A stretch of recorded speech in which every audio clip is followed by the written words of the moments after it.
See, it has reached 7:05. Can we start? Yes. Okay. Good evening, everyone. My name is Henny. I'm one of the MOs working in trauma in Pilanomi Hospital in Bloemfontein. We're going to do an update of the resuscitation guidelines this evening. And I just want to disclaim that I haven't put all the algorithms in here. Um, I will show you where you can find all the algorithms, but this is just highlighting what the updates are from the previous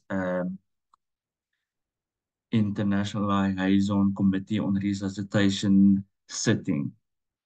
So the topics that I want to cover tonight is trauma, because they've recently updated the trauma cardiac arrest algorithm that differs a little bit from the ATLS cardiac arrest algorithm, although there are similarities. The adult AHA guidelines and the pediatric AHA guidelines and the neonatal guidelines. Just again, we're just highlighting the topics. If you want to get all the algorithms, they are available here at our Resuscitation Council of Southern Africa, the website. If you go to that link and you go all the way down, you'll find all the necessary guidelines that you need, from choking to anaphylaxis to cardiac arrest to all the HIA guidelines, and then obviously the COVID and trauma and South African specific guidelines. So the last sitting that ILCOR had was in 2019, and then in 2020 we had the new AHA, or American Heart Association, Science Summary Table. So they usually change their books around the new guidelines. And this is if you have done ACLS or PALS in the last 2 years, this would have been what's in the new book. So if they changed the conundrum regarding how many breaths you have to give or when you have to give the breath, is it over 5 seconds or over 6 seconds? They've just made it now that in any respiratory arrest, so a patient with no normal breathing and a pulse, you ventilate the patient with one breath every 6 seconds, and in cardiac arrest. The only time that it changes is if you don't have an advanced airway and you're still doing compressions and ventilations, then it's still 30 to 2, meaning 30 compressions and then 2 ventilations after that. Then going to the adult bradycardia algorithm, atropine has changed now from 0.5 milligrams to 1 milligrams, just to make it easier to draw up, and the maximum dose is still 3 milligrams. They've said that the interval that we need to give is still between 3 and 5 minutes, and practically we usually give it every 4 minutes. Dopamine, the dosage has changed. They've included a higher dose, so dopamine can be given now in for your inotropic sensitive bradycardias that are where atropine are contraindicated, or if you're going to transition the patient to pacing, then you can give dopamine at 5 to 20 micrograms per kg per minute. Just want to make a note here that I think in most units, we prefer adrenaline over dopamine when it comes to adult bradycardias. This is just the dopamine dosage that has changed. And in adult tachycardia, they have decided that you don't have to necessarily use the IHA guidelines dosage intervals. You can use the device, whatever device you have, and check what the device standard guidelines are for specific rhythms. And they've just emphasized the fact that any irregular rhythm with a wide QRS complex must not be synchronized cardioverted, it must be defibrillated. So if you have put the patient on the sync mode, I know like especially the new machines like the Zoll keeps the patient on sync, and the older machines you have to put sync on every time you are gonna cardiovert the patient. Just remember, for those type of patients, you have to defibrillate them. Do not put them on synchronized cardioversion.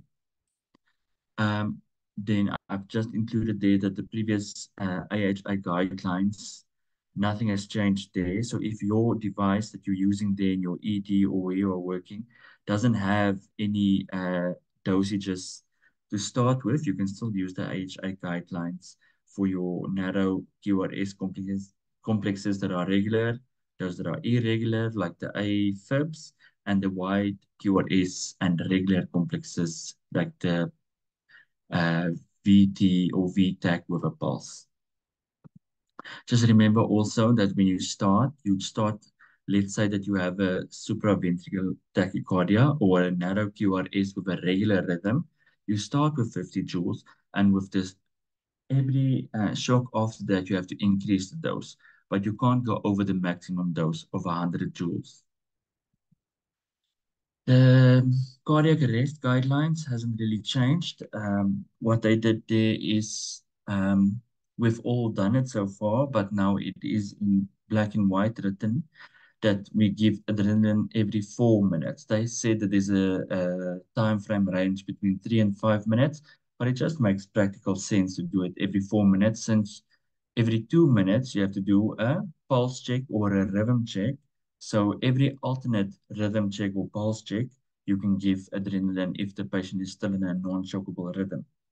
Then I'm sure the anesthetists especially will be happy about this. Lignocaine and amiodarone now is equally effective. So if you have cardiac lignocaine, remember cardiac lignocaine and lignocaine that we give for local anesthesia is not the same lignocaine. Cardiac lignocaine is usually in a plastic container, and it's rectangular in shape. Whereas those small glass vials or the Xylotox vials that you put in dental syringes are not cardiac lignocaine and should not be given IV. So lignocaine and amiodarone now equally effective. Nice for those patients that were probably hypertensive prior, or if you're thinking that there's an arrhythmia underlying other than your shockable rhythm, it's nice to omit amiodarone and just go to lignocaine. But just remember, um, you have to use the drug that you are most familiar with and what you have available in your department. Then what I've done is I've done now a maternal outpatient or out of hospital cardiac arrest algorithm and an in-hospital cardiac arrest algorithm. Just go check at the algorithms. Um, it just boils down to the same thing. Just remember, if it's in hospital, why was the patient in hospital? Is the patient high risk for eclampsia, or is the patient on treatment for eclampsia already, or pre-eclampsia or eclampsia? And drugs can cause in-hospital cardiac arrest in the maternal patient. And the endpoint is still to take out or do a perimortem cesarean section in the witnessed cardiac arrest.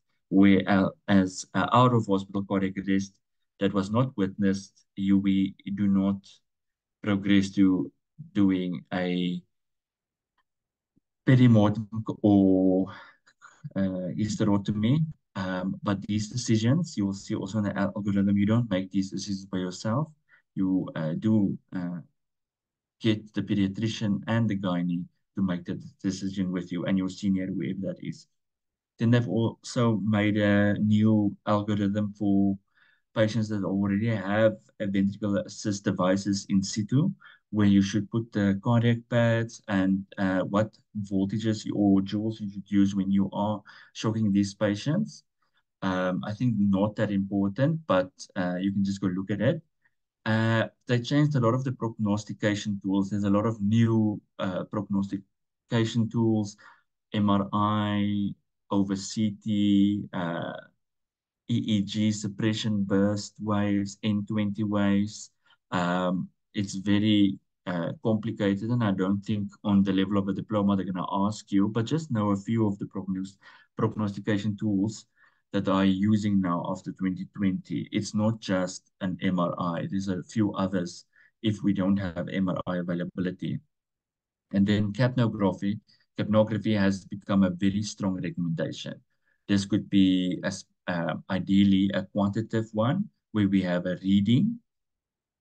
More ideal is to have a waveform, but if you don't have anything else, a qualitative one as will work for this type of job, where you put the color uh, colorimetric device between your bag mask ventilator and your endotracheal tube, and it will change color if there is CO2 detected. Just remember when you use a qualitative capnography reading or color changing device that you have to allow 4 to 6 breaths to pass before you attach the qualitative device. The quantitative device, obviously, you can put it in from the beginning. You are going to get some high CO2s at the beginning, but it will get to it will get a more you will get a more accurate read later. Then in post-cardiac arrest, they've now said that don't give high FiO2s, just titrate the FiO2 to maintain a saturation on the SAT stroke of 92 to 98%. Don't go to 100%. It's not necessary anymore. Vascular access, they've made a strong recommendation that we need to try to do an IV. And if you can't get an IV, an IO in adults and peds is preferred over the ETT route. I remember back in the day when they did these dipstick tests, they like to ask what drugs can you give via the endotracheal route, but it has fallen out of favor now. Only if you really can't do either of the above, you should use the endotracheal route. And usually the dose of those drugs should be double the IV dose. And you need to draw it up with some sterile water or normal saline so that when you bag the patient, it can actually spread through the whole lung. But not recommended. Try to do an IO first before you go to the endotracheal route. And then in stroke has made they've made a lot of big changes in the stroke algorithm. They now advocated a stroke screen. There are two. I think the Cincinnati pre-hospital stroke score or screen is the most popular, the FAST. You do that, and that will tell the EMRS where to take this patient. So if the patient does have new signs of a stroke and is within the endovascular intervention or door to balloon time, then you can redirect the patient straight to a stroke center or a facility that deals with strokes frequently and bypass the district or regional hospital. This is now mostly in private in our country. Then they focus now on large vessel occlusions. So your anterior, middle, and post-cerebral artery occlusions. And they've changed the time to balloon time to 24 hours. So it's not just 4.5 hours now. You can go all the way up to 24 hours if you are going to do an endovascular intervention. And they've also said that if you're going to do alteplase, you can still do an endovascular intervention in the same time frame, as long as the alteplase and the endovascular intervention is within the time frame for the door to drug or door to balloon time. So it must be for the alteplase within 4 to 6 hours, and it must be within 24 hours from time of onset so that you can give both. But remember, if you're going to give alteplase plus minus an endovascular intervention, you must always discuss with the referring or receiving doctor on the other side, and they will guide you as to what they would like to do.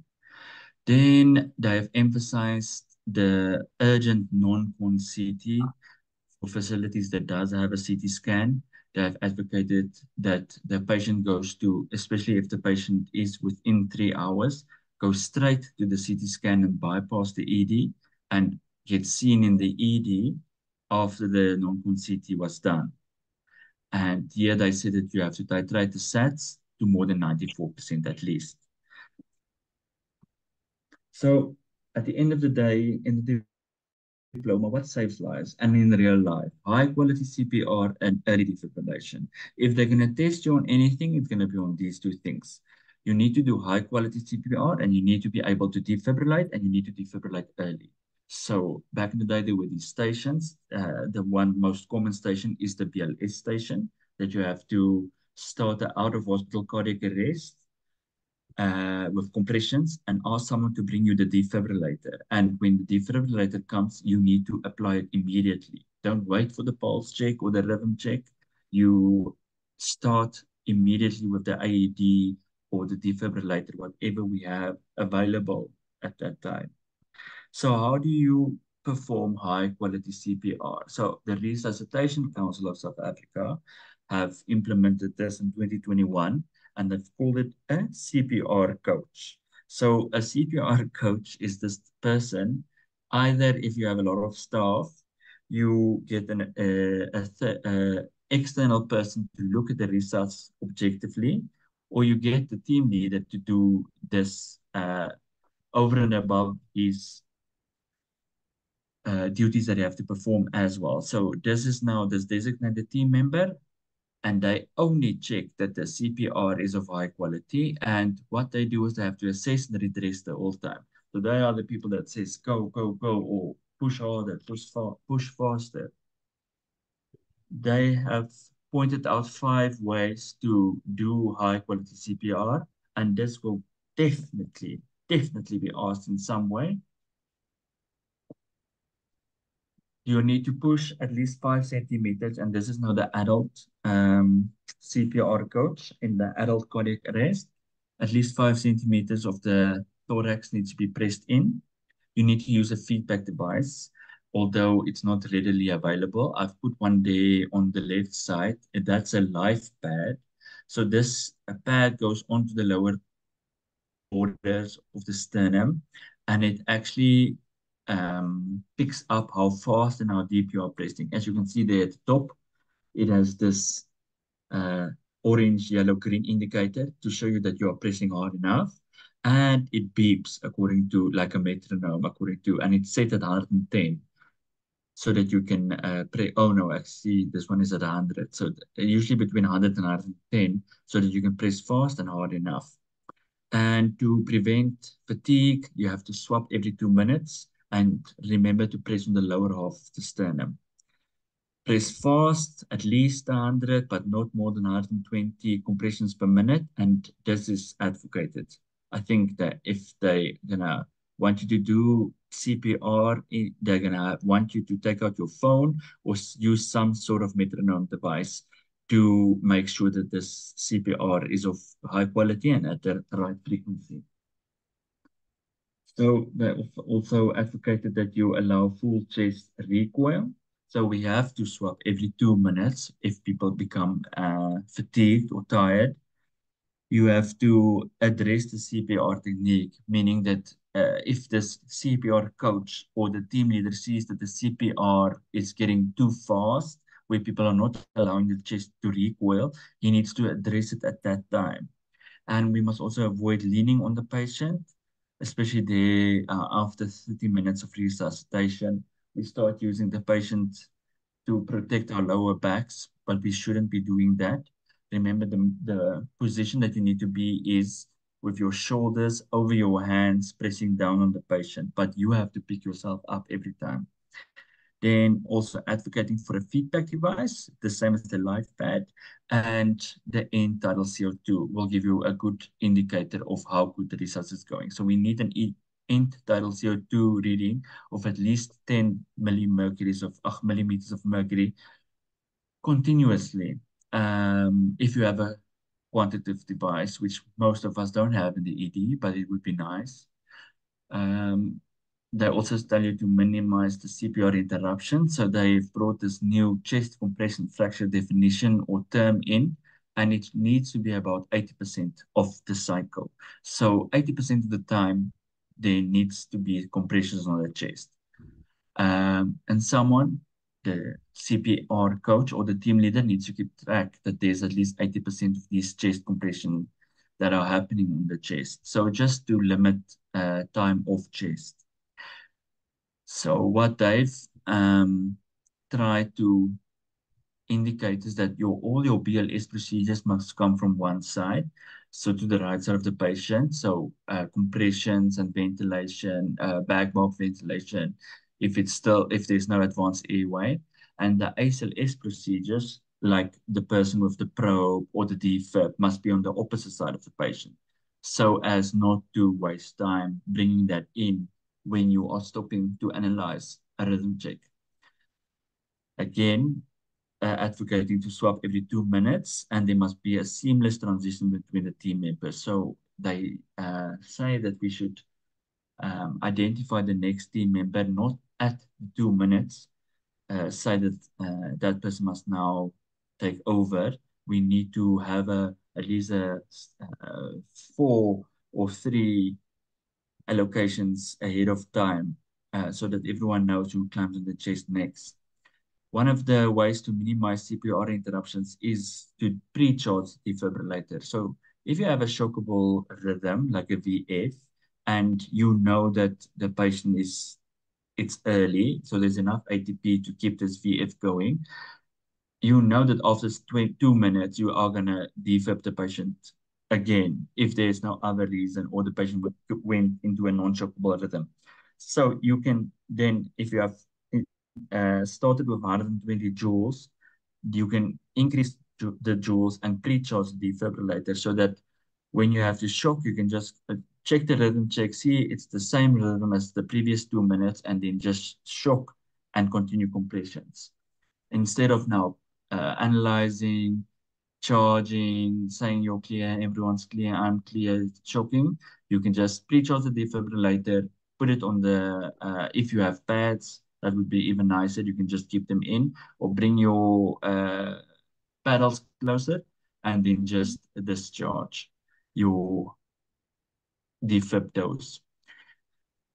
They've said that early advanced airway to start asynchronous ventilation. So just remember that in ACLS, especially, that a supraglottic device does count as an advanced airway.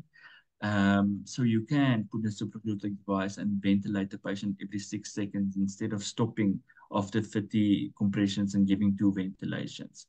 And one of the other ways to minimize CPR interruptions is to count out a 10-second pause. So the CPR coach literally goes 1 and 2 and 3, and by 10 seconds, whatever was happening must stop and we continue the compressions with the person allocated to do the next 2 minutes. Then pulse check is out, rhythm check is in. So they said that we shouldn't try to feel for a pulse, especially in a restart. It's quite difficult. So look at the rhythm on the monitor. Make sure that it's that the monitor is connected, that you don't see an asystole for no reason. There might be a VFib, and make sure that you're on the right leads, usually lead two. Um, to check that this is a shockable or non-shockable rhythm, and then leave out the pulse check because it takes too long. So if the rhythm changes or the rhythm stays the same, you continue with whatever part of the algorithm you need to go with, shockable or non-shockable. Then avoid hyperventilation. So the rate is 30 to 2 in adults for no advanced airway, and then one breath every 6 seconds for an advanced airway, supraglottic device or an endotracheal tube. They said that the volume that you need to give is over 1 second, and it must only be enough to cause the chest to rise, not more than that. If you can see the chest rising, then that was a good attempt for a tidal volume. And they've advocated that you only touch the bag mask, resuscitator bag, with one hand. So they might, if you are bagging with two hands, have a problem with that. So get into the habit of bagging with one hand only. That's more than enough for a tidal volume in an adult patient. So that was the ACLS. Now I want to go to the Strama cardiac arrest algorithm, obviously my favorite. And I said here, hot off the press, excuse my pun, but this is now the four most common causes of cardiac arrest in a trauma patient.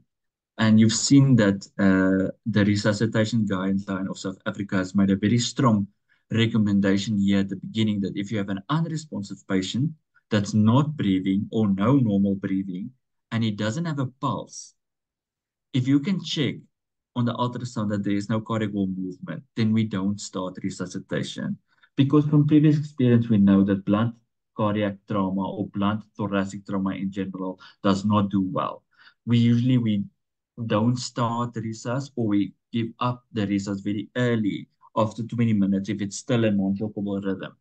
But just remember, if the patient has a pulse and it's a shockable rhythm, or there is some sort like a pseudo PEA, meaning that you can't feel anything, but there's a rhythm on the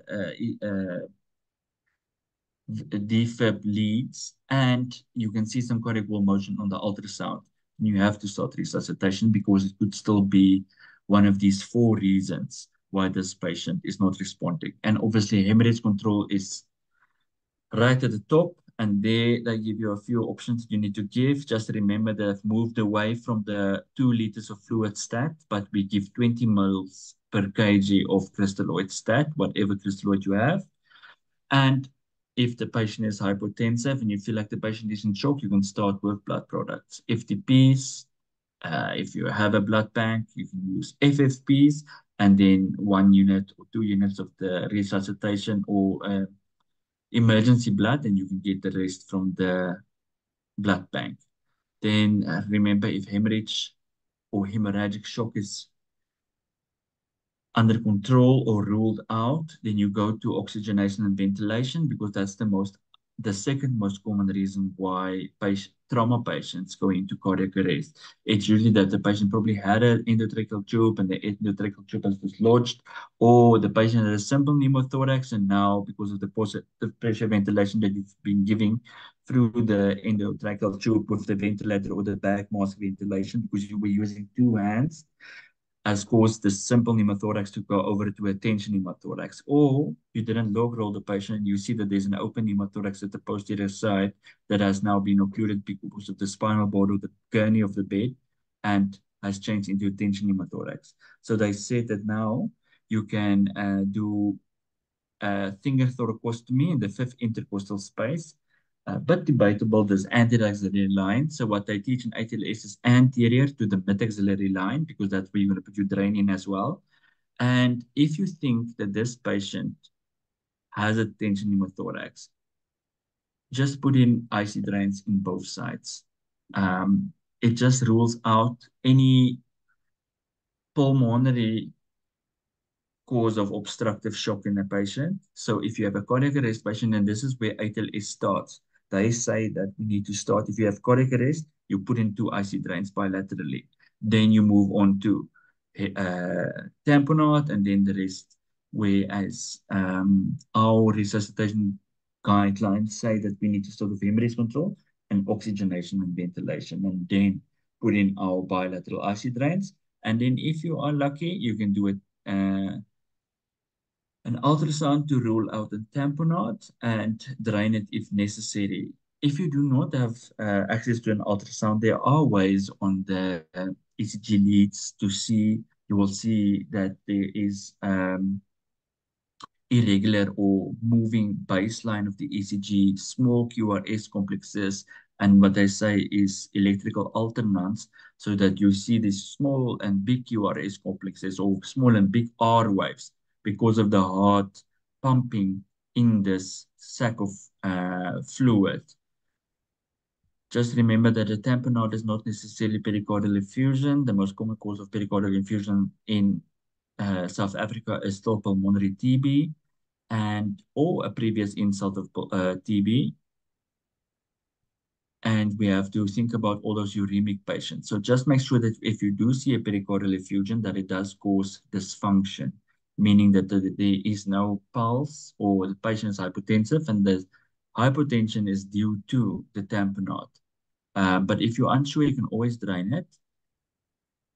And then I've put it here at the bottom. I see in the 2023 algorithm, they've put it here on the side. I think they've got about it and then just added it here. That just remember that all your ACLS, HSNTs also count for trauma patients. Usually trauma patients can be elderly, and they could have had a cardiac insult or a stroke while driving and then had the blunt chest trauma because of the bumping against the steering wheel. So we just remember the other H's and T's as well after we've sorted out those four common H's and T's, or yeah, in HOs and TTs in the trauma patient.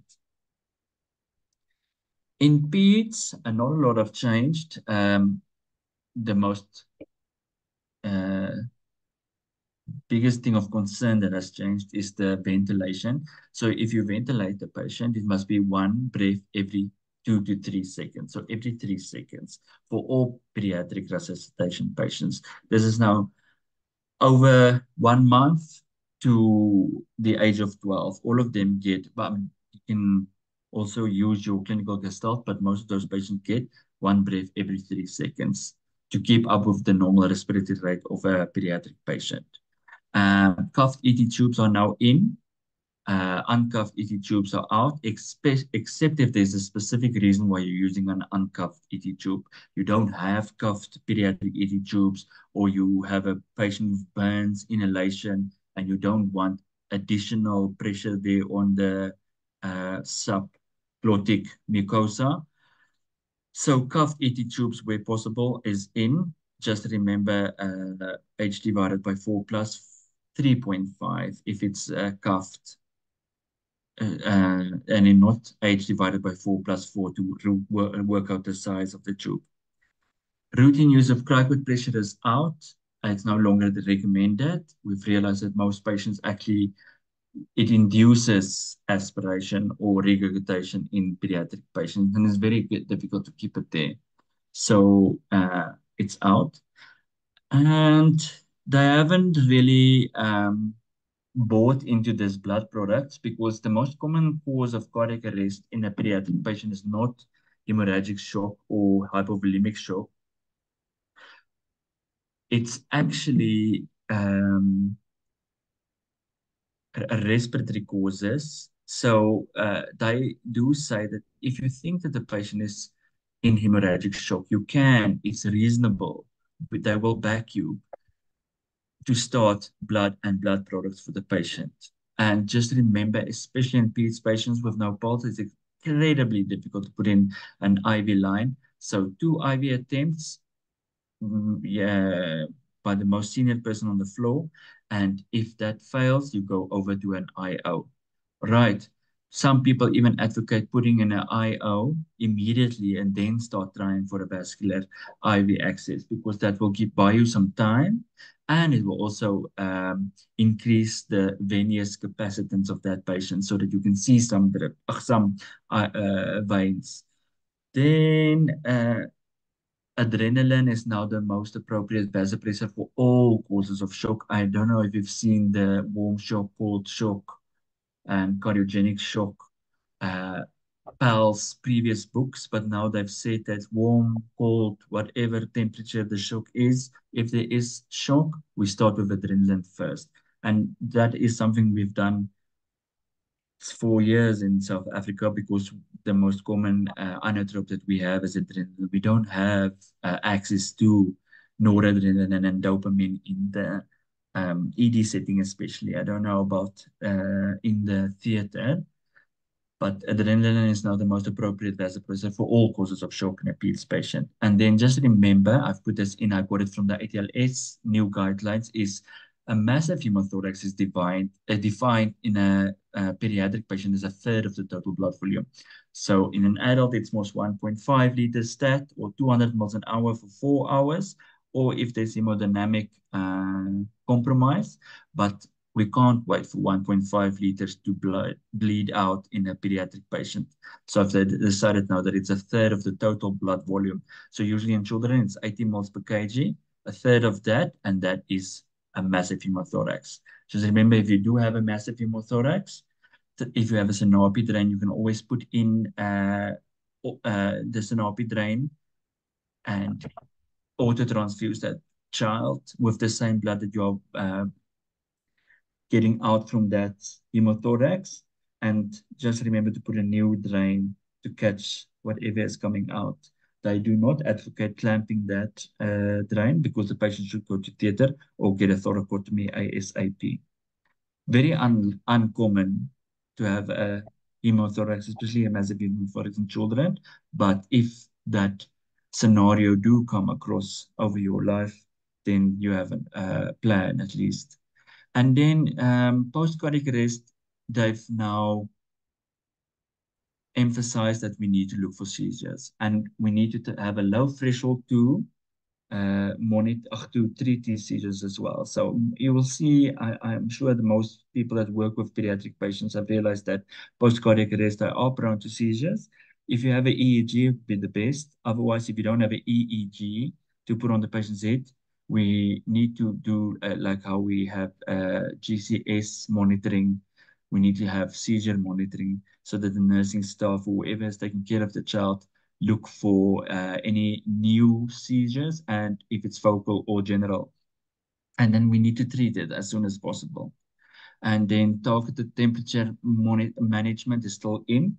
So just remember the most easiest way to do this is to prevent hyperthermia.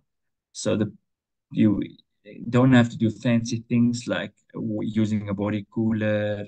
You can just bring down the ambient temperature of the child, or if the patient is an incubator, even better. And make sure that you put wet blankets on top of the patient and you keep the patient at a temperature, preventing fever and the whole issue regarding how do you keep the patient in at a certain temperature is it's not that difficult anymore because we're not targeting 35 degrees or lower. We're targeting 36 degrees, which is almost normal body temperature. And neonates, they just emphasized preductal SATs. So just remember that if you do the SATs, that it must be on the right fingers of the patient and not on the left side. And we need to evaluate the SATs according to the time. I know the anesthetists, especially, they like to stress out, but just remember the SATs is not going to be a 94%. It takes 10 minutes for the SATs to go to 94%. So from 1 to 4 to 5, 1 to 2 to 3 to 4, you just look in the algorithm, there's certain sets that is normal for that time frame. So you have a lot of time to dry the patient, warm the patient up, prevent hypothermia, suction if you need to.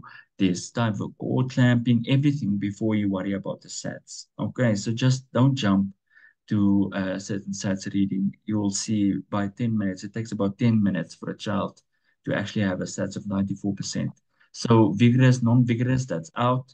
So routine suction is not recommended. If you are going to intubate the neonate for another reason, for hypoxic arrest or for additional reasons, you can suction the trachea and below the trachea, but we do not suction into the nose and everywhere if on a routine basis. Then delayed cord clamping is now in. I don't know. I'm sure most places have started that so that if there is no reason to immediately resuscitate the neonate, the child can be just put there next to the scrub nurse and the gynae and his assistant or her assistant, and they just wait a little bit. Do not milk. Milking is not advocated, but just delay the cord clamping so most of the blood goes back to the neonate and not being cut off into the placenta. Your own blood is the best blood. Heart rate is now the most effective sign of a good resuscitation. So don't look at SATs, don't look at breathing, look at the heart rate. I'm sure most of you that dope neonates or look after neonates know that the first thing that goes south is the heart rate, and the first thing that goes better or improves is the heart rate. So if you want to see the heart rate, put ECG leads on the neonate. Try to auscultate with a stethoscope. Don't try to feel for a pulse. It's sometimes very difficult to do. And a SATS or pulse on a SATS reading is the most inaccurate thing in a neonate. So just put ECG leads on the child or try to auscultate with your own stethoscope over the heart. That is the most recommended way of checking the heart rate now. Environment, we know that, but I've just emphasized it is to prevent the hypothermia. Just make sure that the ambient temperature in the theater or in the delivery room where the patient is delivering it's warmer than the room temperature. and that we make every effort to prevent hypothermia because it is a cause of arrest and it does prevent or worsen the outcome and the morbidity of a neonate. So just to dry the child as soon as possible, make sure the patient is under an overhead warmer, make sure that there's nothing else on the patient that can cause the patient to lose any heat. Uh, Cover the head if you have to, whatever you need to do to prevent hypothermia. And then, very bold statement, but it is true. We need to reconsider our treatment to stopping the resus after 20 minutes. We now know that these children do not have good outcomes.